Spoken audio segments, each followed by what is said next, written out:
Assalamualaikum warahmatullahi wabarakatuh. Alhamdulillahilladzi anzala as-sakinata fi qulubil mu'minin liyazdadu imanan ma'a imanihim. Walillahi junudus samawati wal ard wa kana Allahu aliman hakima. Asyhadu an la ilaha illallah wahdahu la syarikalah wa asyhadu anna Muhammadan abduhu wa rasuluh sallallahu alaihi wasallam la nabiyya ba'dah. A'udzu billahi minasy syaithanir rajim. Bismillahirrahmanirrahim. Yarfa'illahu alladhina amanu minkum walladhina utul ilma darajat.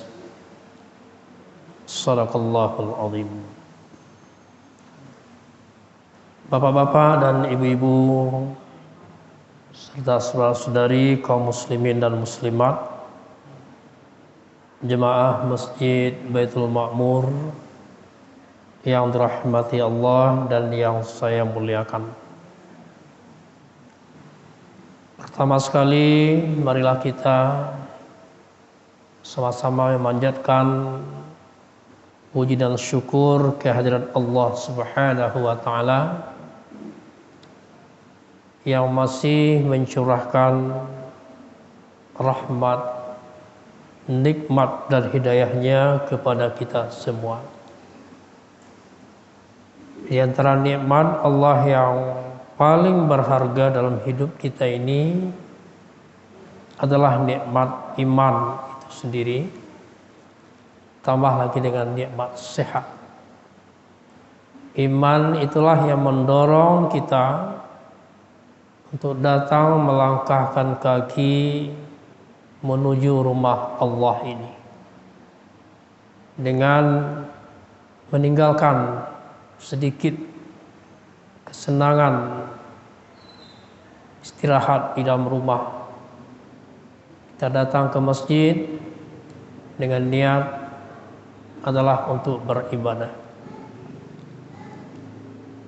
Dan dengan kesehatan yang Allah berikan, kita dapat menjalani tugas-tugas kehidupan kita dengan baik,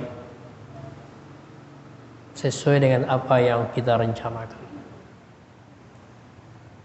Salawat beriring salam semoga dicurahkan buat junjungan kita, yaitu Nabi besar Muhammad sallallahu alaihi wasallam. Bapak-bapak dan ibu-ibu yang saya hormati, dalam kesempatan ceramah kita malam ini, saya akan menguraikan ada 5 macam doa permohonan yang diajarkan oleh Rasulullah kepada kita. Tapi sebelum saya menguraikan yang 5 itu, saya ingin jelaskan terlebih dahulu apa sebenarnya hakikat dari berdoa itu. Doa itu adalah permohonan. Dalam bahasa lainnya talab. Talab itu permintaan dari yang rendah kepada yang tinggi. Kalau dari yang tinggi ke yang rendah itu namanya perintah. Tapi juga bahagian dari talab. Talab itu arti tuntutan. Di dalam hadis Nabi dikatakan, ad-du'a'u huwal ibadah. Doa itu sendiri merupakan ibadah. Oleh karena itu Allah merintahkan, ud'uni astajib lakum. Mintalah kepadaku, niscaya aku akan ijabahi. Ijabahi artinya doa itu akan direspon oleh Allah. Kemudian di dalam surat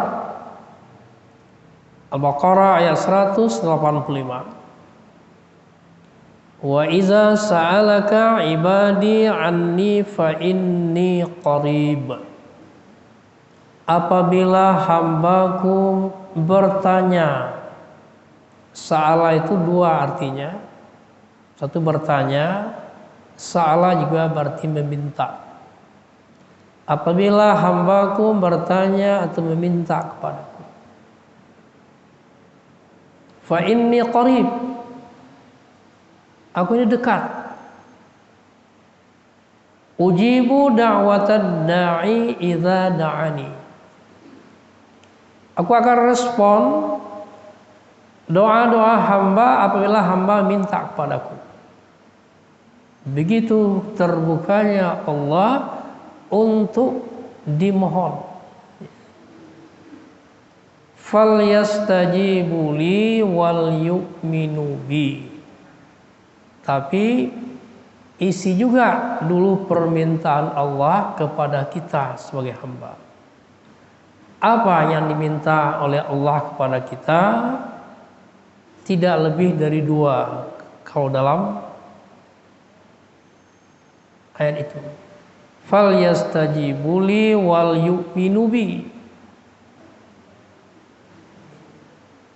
Penuhi permintaan aku dan yakinlah kepadaku. Wal yu'minu bi, beriman kepadaku artinya yakin bahwa yang akan mengabulkan doa itu hanya Allah, bukan siapa-siapa. Karena Allah itu dekat, tidak perlu kita menggunakan perantara ketika berdoa. Sebab kalau kita gunakan perantara, disitulah kena akidah kita, jatuhnya kepada syirik. Ini berdoa langsung kepada Allah. Wal yu'minu bi, yakin kepadaku. La'allahum yarshudun. Mudah-mudahan mereka mendapat irsyad, petunjuk. Irsyad itu diberi kita tanpa jalan ke arah yang kita cita-citakan itu. Nah, ini cara berdoa itu pertama beri permintaan Allah. Apa yang minta Allah kepada kita? Kerjakan suruhan, hentikan larangan. Lalu berdoa dengan yakin, Allah akan ijabahi. Nah, kembali kita pada judul tadi. Ada 7 permintaan dalam satu rangkaian doa yang diajarkan oleh Rasulullah kepada kita. Doa itu mungkin bapak-bapak dan ibu-ibu sudah hafal, sudah sering menyampaikan waktu kita berdoa. Allahumma inni as'aluka salamatan fid din wa afiyatan fil jasad wa ziyadatan fil ilmi wa barakatan fil rizqi wa taubatan qablal maut wa rahmatan indal maut wa maghfiratan ba'dal maut. 7. Apa artinya? Allahumma inni as'aluka, ya Allah, sungguh aku memohon kepada Engkau salamatan fid din, selamat sejahtera dalam beragama. Apa maksudnya? Salamatan fid din, selamat sejahtera dalam beragama. Itu bisa panjang uraiannya. Sebab ada orang yang dalam menganut agama itu tidak karuan-karuan. Mana yang menguntungkan diambil, yang terasa susah atau akan merugikan, nah itu dibuang. Artinya agama itu ibarat pepatah Minang, ganggam baru ketika wangi di lapehan. Beragama tidak seperti itu. Agama itu tuntunan hidup kita sampai akhir hayat. Kapan dan di mana saja agama tidak boleh kita lepas. Dan dia merupakan panduan dalam berbagai bidang. Cuman ada sebagian orang memahami seakan-akan agama itu urusan di masjid saja, urusan ibadah. Ya, cara sholat ada, puasa ada, zakat jarang, ya. Naik haji telah ada. Itu baru namanya bahagian ibadah mahdhah, ibadah pokok yang sifatnya wajib, tidak boleh tinggalkan. Ya. Tapi bagaimana dengan bidang lain? Bidang muamalah. Ya. Muamalah itu mencakup lapangan ekonomi, bidang pemerintahan, politik, hidup berumah tangga. Itu bagian dari muamalah. Itu juga harus dikerjakan, dibawakan dengan sesuai dengan tuntunan agama yang kita yakini. Kalau kita sebagai umat Islam, tentu kita akan menyelenggarakan kegiatan-kegiatan ekonomi yang sesuai dengan tuntunan agama Islam. Misalnya dalam berdagang jujur, tidak boleh menipu, tidak boleh memanipulasi mutu barang. Yang asli katakan asli, yang tidak asli katakan ini bukan yang asli. Jangan memanipulasi alat ukur, timbangan, meteran, takaran. Ingat umat Nabi Syuaib, apa kesalahan terbesar umat Nabi Syuaib di zaman itu? Mereka suka mempermainkan timbangan sampai turun ayat wailul lil mutaffifin allazina izaqtalu 'alan nas yastawqun. Neraka wail atau kecelakaan bagi orang yang berbuat curang. Kecurangan apa yang dimaksud dalam ayat itu? Allazina izaqtalu 'alan nas yastawqun. Giliran dia menimbang atau menyukat waktu membeli dari orang lain, dia penuhkan, dia sempurnakan timbangannya. Dicari timbangan yang akur untuk membeli. Wa iza kaluhum aw wazanuhum yukhsirun. Tapi giliran dia menjual, dia cenderung merugikan orang lain. Cari pula timbangan yang agak lemah gitu kan. Nah, itu contoh bahwa dalam lapangan ekonomi agama tidak boleh dikesampingkan. Dalam bidang politik itu juga. Politik tujuannya memang untuk meraih kekuasaan, tapi tidak boleh kita lakukan dengan menghalalkan segala cara. Di dalam istilah Arab, politik itu siasah. Siasah itu berasal sasa Yesus. Siasah artinya mengendalikan. Bagaimana kita bisa mengendalikan orang-orang sesuai dengan tujuan berpolitik. Tapi di dalam pandangan Islam, berpolitik bukan tujuan tapi alat meraih tujuan. Tujuan berpolitik untuk mendapatkan kekuasaan, tapi tidak boleh berhenti sampai mendapatkan kekuasaan. Akan muncul pertanyaan baru, untuk apa kekuasaan itu digunakan? Untuk apa kau gunakan?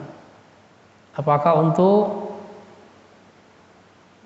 mengumpulkan harta kekayaan pribadi atau untuk bermewah-mewah?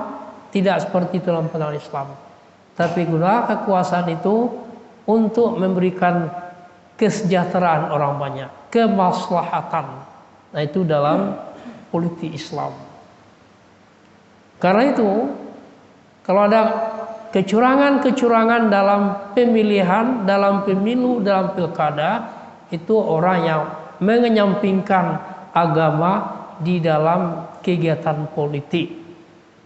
Kan ada pikiran-pikiran nyeleneh sekarang, jangan bawa-bawa agama ke dalam kegiatan politik, sehingga lahirlah istilah politisasi agama macam-macam. Itu orang-orang yang tidak senang diluruskan perbuatan-perbuatan yang menyimpangnya sesuai dengan tuntunan ajaran Allah. Orang yang tidak mau meninggalkan perbuatan-perbuatan curangnya, sehingga dia katakan jangan bawa-bawa politik ke dalam agama ke dalam politik. Sekarang ada pula istilahnya politik identitas. Bagaimana kalau politik tidak pakai identitas? Salahkah politik identitas? Kalau menurut saya, politik harus jelas identitasnya. Karena pakai identitas maka ada namanya. Kalau tidak buat partai saja, tidak usah pakai nama kalau tidak boleh identitas. Kenapa ada juga benderanya? Kenapa juga berbeda warnanya? Supaya jelas identitasnya. Sekarang muncul wacana-wacana baru. Politik identitas, awas. Wah, karena ada yang ditakuti, ada target yang ditakuti. Nah, jadi salamatan fid din, selamat sejahtera di dalam beragama, di dalam menjalankan ajaran agama di berbagai bidang. Yang kedua, wa'afiatan fil jasad. Apa arti afiat? Biasanya afiat itu disandingkan dengan kata sehat. Ya. Waktu zaman surat menyurat dulu, nah, di awalnya kita doakan orang yang akan kita surati. Ya. Terlebih dulu saya mendoakan mudah-mudahan Bapak dalam keadaan sehat walafiat. Beda sehat dengan afiat. Nah, kalau yang dikatakan sehat itu secara sederhana terbebas dari penyakit atau dari cacat fisik dan berfungsinya semua organ tubuh kita ini secara normal dan sempurna. Itu sehat. Kalau terganggu sedikit, mata saya terganggu sedikit, sakit mata, itu namanya tidak sehat. Karena itu kalau ada gangguan sedikit saja, kita cepat berupaya untuk mendapatkan kesembuhan. Kita berobat kepada ahlinya. Sebab berobat itu perintah agama. Tadawau ya ibadallah. Berobatlah kamu hai hamba Allah. Innallaha la yanzilul ila yanzilu ma'ahu dawa. Allah tidak menurunkan penyakit, melainkan bersama penyakit itu Allah sudah siapkan obatnya. Cuman obat itu harus dicari, diteliti, ditemukan. Jadi kalau pernyataan Nabi kullu da'in dawa, setiap penyakit ada obatnya. Allah sudah menyiapkan obatnya, cuman ada yang belum ditemukan. Maka berusahalah untuk menemukan obat yang sesuai dengan penyakit. Nah, itulah tugas para ahli, para dokter, para ahli di bidang obat-obatan. Lalu afiat. Nah, apa beda sehat dan afiat? Kalau sehat itu berkaitan dengan fisik, tidak terganggunya organ fisik kita ini, dia bisa bekerja dengan normal, mata bisa melihat, kaki masih bisa dilangkahkan, tangan masih bisa dibawa melenggang, telinga masih bisa untuk mendengar, sehat namanya. Afiat berfungsinya semua organ tubuh kita sesuai dengan tujuan Allah menciptakannya. Itu afiat namanya. Diciptakan Allah mata untuk melihat, tapi gunakanlah untuk melihat yang diridhai oleh Allah. Jangan digunakan untuk melihat yang salah. Gunakan untuk melihat yang baik-baik. Diberi kita telinga untuk mendengar, untuk menyimak. Jangan disalahgunakan untuk mendengar hal-hal yang akan menimbulkan dosa. Tapi gunakanlah untuk hal-hal yang bermanfaat, baik dalam kehidupan di alam dunia maupun di alam akhirat nanti. Maka gunakanlah telinga dengan sebaik-baiknya. Begitu juga hati dan pikiran. Ada orang yang sehat secara fisik tapi tidak afiat, karena digunakannya kesehatan untuk yang salah. Pikirannya juga untuk yang berbuat kejahatan, untuk mengambil hak-hak orang lain. Dia sehat tapi tidak afiat. Maka kita minta, Allahumma inni as'aluka salamatan fid din wa afiatan fil jasadi. Afiat semua organ tubuh kita ini. Karena itu Allah menggambarkan di dalam surat Al-A'raf. Di situ katakan bahwa ada orang yang lebih hina dari binatang, dari hewan. Dia diberi mata tapi tidak digunakan melihat yang baik. Dia diberi telinga yang sehat, tidak digunakan untuk mendengar yang baik. Kalau yang jelek, yang salah, yang buruk, cepat dia nguping. Ada orang bergunjing, ada orang menggosip, nah itu nyaring telinganya. Tapi kalau mendengar ceramah, pengajian di radio, di TV, kadang-kadang ada yang tidak senang. Itu berarti tidak afiat, tidak digunakan sesuai dengan tujuan Allah menciptakan. Maka dalam Al-Quran surah Al-A'raf itu, walaqad zara'na li jahannama katsiran minal jinni wal ins. Akan kami halau nanti, giring ke dalam neraka jahanam itu kebanyakan dari makhluk jin dan manusia. Manusia yang mana? Lahum qulubul la yafqahuna biha. Dia punya hati tapi tidak mau memahami kebenaran. Walahum a'yunul la yubsiruna biha. Dia punya mata yang terang tapi tidak mau melihat yang baik. Kalau yang salah itu cepat dia perhatikan. Walahum azanul la yasma'una biha.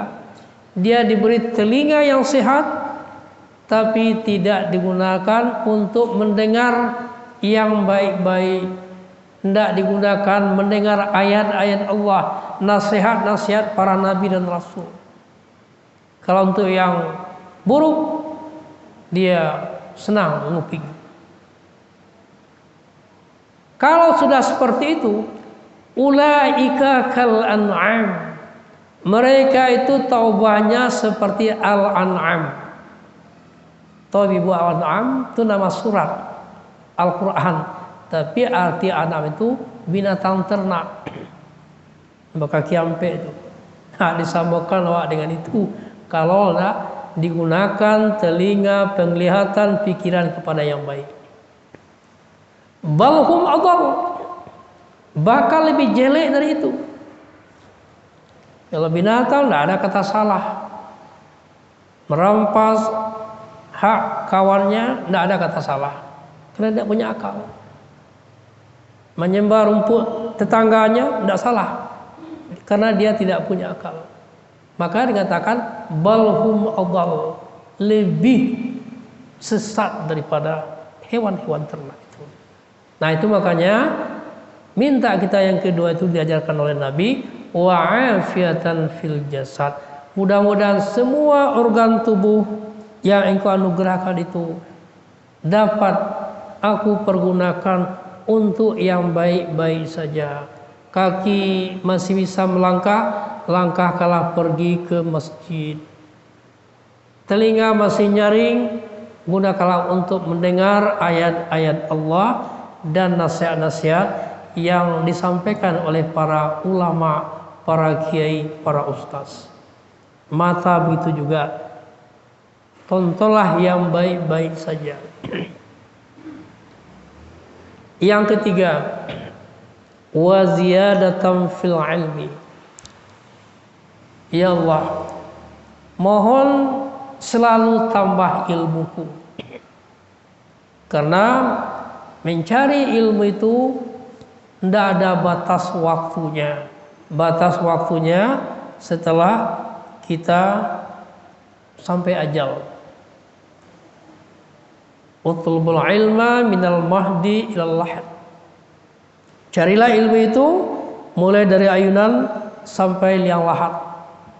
Dari ayunan kita sudah diajar oleh ibu kita dulunya. Diajar kita bobok, diajar kita makan, diajar kita bagaimana melangkah, diajar kita berbicara. Maka belajar itu seumur hidup. Kata Nabi dalam salah satu hadis, al-ilmu khazain. Ilmu itu adalah barang yang tersimpan di dalam peti yang rapat. Wa miftahuha as-su'al. Kunci ilmu itu pada bertanya. Nah, jadi semakin banyak bertanya, semakin terbuka kunci ilmu itu. Innama yu'jaru fihi. Ada 4 yang akan diberi pahala dalam proses belajar itu. Ini kan majelis ilmu ini. Ya, majelis ilmu. 4 yang akan diberi pahala. Pertama al-muallim, si guru yang mengajarkan. Ustadz, kiai, buya yang berceramah, itu muallim. Yang kedua wal muta'allim, orang yang belajar. Yang ketiga as-sami', orang yang mau mendengar saja dapat pahala juga. Oh, aku tidak bisa lagi belajar secara sistematis, tidak nyambung lagi, ya dengar dapat pahala. Yang keempat wal muhibbu ilaih, orang yang mencintai ilmu itu juga diberi pahala. Oleh karena itu, kun aliman au muta'alliman au sami'an wala takun rabi'an. Jadilah kamu semuanya kalau bisa orang yang mengajar. Tapi tidak mungkin semua orang bisa mengajar. Au muta'alliman, jadi orang yang belajar. Au sami'an, atau jadi si pendengar saja tidak muah. Nah, wala takun rabi'an, asal jangan menjadi nangkampe. Mengajar tidak bisa, belajar tidak muah, mendengar tidak muah. Nah, nangkampe itu orang yang sudah dibenci oleh Allah. Itu yang ketiga. Jadi wa'afiatan fil jasadi wa ziyaratan fil ilmi. Ya Allah, mudah-mudahan bertambah juga ilmu sampai tua, terutama ilmu-ilmu sebagai bekal yang akan kita bawa menuju kampung akhirat. Lalu yang keempat, wa barakatan fir rizqi. Ya Allah, mohon rezeki yang Engkau berikan kepadaku, rezeki yang membawa berkah. Apa maksud dengan berkah? Berkah itu tidak tergantung kepada kuantitas, tapi rezeki yang berkualitas. Nah, salah satu tanda rezeki berkualitas, rezeki yang diridhai oleh Allah, tenang hati dalam menikmati rezeki itu. Sebab ada pula orang yang hidup dalam harta kekayaan yang melimpah, tapi pikirannya tidak pernah tenang dan tentram. Rumah tangga tidak pernah tenang. Semakin banyak pintu rezeki, semakin berantakan rumah tangganya. Itu tanda yang tidak berkah. Maka kita minta wa barakatan fir rizki. Yang kelima, wa taubatan qablal maut. Ya Allah, beri aku kesempatan bertobat sebelum datangnya kematian. Tobat itu apa artinya? Al-inabah, kembali kepada jalan yang lurus. Andai kata tasase di ujung jalan, balik di tengah jalan, balik ke pangkal jalan. Kalau sadar kita melanggar aturan-aturan Allah, kita kembali kepada jalan yang benar. Apalagi sudah banyak yang mengingatkan. Cuma yang anehnya, sudah jelas dia melakukan kesalahan, sudah sekian banyak yang menjadi saksi dan barang bukti, dia masih membantah, saya tidak merasa bersalah. Tidak merasa, tapi ini bersalah. Cuma perasaan tidak bersalah, itu yang tidak boleh. Tidak ada manusia yang luput dari kesalahan. Kullu bani Adam khata'. Setiap yang namanya manusia pasti pernah bersalah. Para nabi dan rasul pernah bersalah. Wa khairul khata'ina tawwabun. Tapi yang masih ada yang terbaik dari orang bersalah itu. Siapa? Orang yang segera bertobat, kembali kepada jalan yang benar. Dia sadari kesalahannya, dia sesali keteledoran masa lalunya, lalu baru dia istighfar, memohon ampun kepada Allah, kemudian isi dengan amal-amal kebaikan. Faman taba wa amana wa amila amalan sholihan faulaika yubadillahu sayyiatihim hasanat wa kanallahu ghafurur rahim. Siapa yang mau bertobat, yang didorong oleh iman, lalu diiringi amal-amal kebaikan, Allah akan mengganti dosa-dosa selama ini dengan kebaikan. Artinya diputihkan kesalahan itu, diganti dengan lembaran yang baru. Allah Maha Pengampun lagi Maha Penyayang. Karena itu banyak orang yang salah menerjemahkan, oh dosa syirik tidak diampuni. Itu terlalu simpel menyimpulkan, innallaha la yaghfiru ay yushraka bihi wa yaghfiru ma duna dzalika liman yasha. Lalu disimpulkan, dosa syirik tidak diampuni. Semua dosa dapat diampuni kecuali dosa syirik. Dari mana kesimpulan seperti itu? Itu bertentangan dengan fakta sejarah. Bukankah sahabat-sahabat Rasulullah itu mantan orang musyrik? Kecuali Ali. Tapi dia bertobat, diterima. Malah ada yang dijamin 10 sahabat dijamin masuk surga. Dulunya orang musyrik. Jadi siapa yang mengatakan dosa syirik tidak diampuni? Cermat dalam menerjemahkan, innallaha la yaghfiru ay yushraka bih. Yushraka itu fi'il mudhari'. Fi'il mudhari' itu faedahnya berkelanjutan, istimrar. Kalau dalam istilah bahasa Inggris, present continuous tense. Jadi Allah tidak akan mengampuni selama ia melakukan perbuatan syirik. Kalau terus-menerus dia berbuat syirik, kapan dia bertobat? Tentu tidak diampuni. Tapi kalau sudah bertobat, faman taba wa amana wa amila amalan sholihan faulaika yubadillahu sayyiatihim hasanat wa kanallahu ghafurur rahim. Itu di akhir surat Furqan. Jadi jangan kita simpulkan dengan kesimpulan yang tidak pas dan bertentangan dengan fakta sejarah. Yang keenam, rahmatan indal maut. Kita tentu juga berharap mudah-mudahan kita mendapat rahmat Allah di saat ajal kita menjemput. Sebab kematian itu bermacam-macam. Di dalam hadis Rasulullah, matan nasu ala ma'asya. Matinya seseorang itu menurut kebiasaan hidupnya. Yang biasakan suatu hidup itu tergambar videonya di dalam sakratul maut itu. Kalau yang kita biasakan yang baik-baik, kita rajin beribadah, rajin sholat, tentu itu yang akan tergambar. Sebab dikatakan, man kana akhiru kalamihi la ilaha illallah dakhala jannah. Siapa yang mendapat akhir ucapannya la ilaha illallah masuk surga. Betul. Tapi tidak bisa kita menjamin akan bisa mengucapkan la ilaha illallah di waktu sakratul maut kalau tidak dibiasakan dari sekarang. Orang yang biasakan itu jelas tentu pertama orang yang sholat, yang kedua orang yang rajin berzikir, mengucapkan kalimat-kalimat thayyibah, subhanallah walhamdulillah wala ilaha illallah wallahu akbar. Kalau itu yang kita biasakan, insyaallah akan lancar kita mengucapkan itu di dalam sakaratul maut nantinya. Karena semua kita juga akan menempuh ke sana. Cepat lambat itu tergantung pada ajal. Ajal itu sepenuhnya di tangan Allah.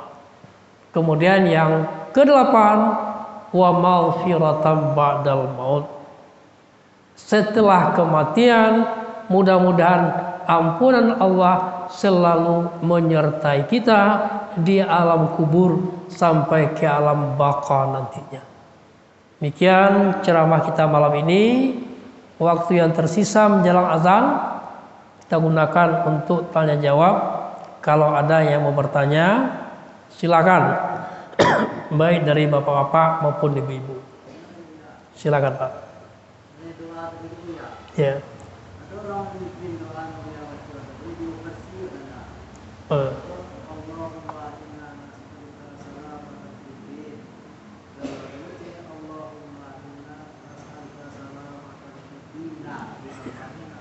Ya. Kalau yang aslinya Allahumma inni as'aluka salamatan fid din. Ini itu untuk diri satu orang. Kalau untuk orang banyak. Ketika kita memimpin kita pakai Allahumma inna nas'aluka salamatan fi dinina. Tentu gitu kan? Nah, itu rekayasa menyesuaikan dengan kaidah bahasa saja. Tapi kalau yang aslinya Allahumma inni as'aluka salamatan fid din. Kalau kita berdoa sendiri-sendiri. Ya.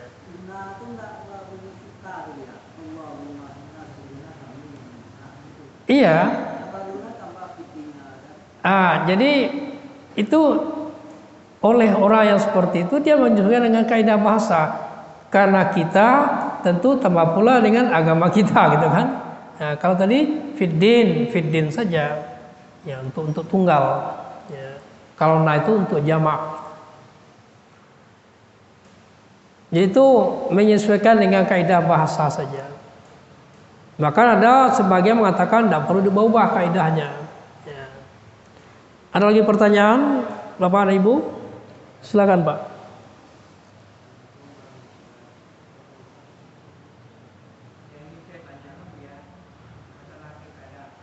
Ya.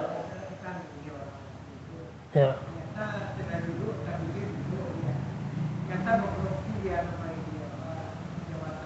Iya.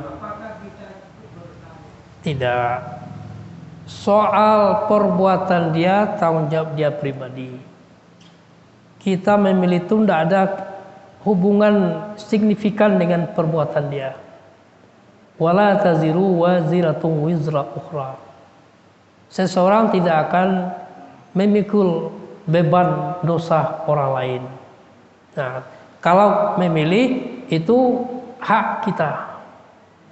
Hak kita memilih, menentukan pilihan juga hak kita.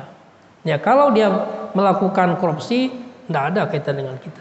Cuman kesalahan secara moral ya, itulah kamu ikut milih kemarin itu jadinya kan secara moral kita jadi templak oleh kawan-kawan kan. Itu pemimpin yang kau agungkan, yang kamu beri gelar dulunya, ternyata dia punya borok rupanya kan. Ya. Nah, secara moral kita kena, tapi secara hukum enggak. Nah. Masih ada dari ibu ada yang mau bertanya?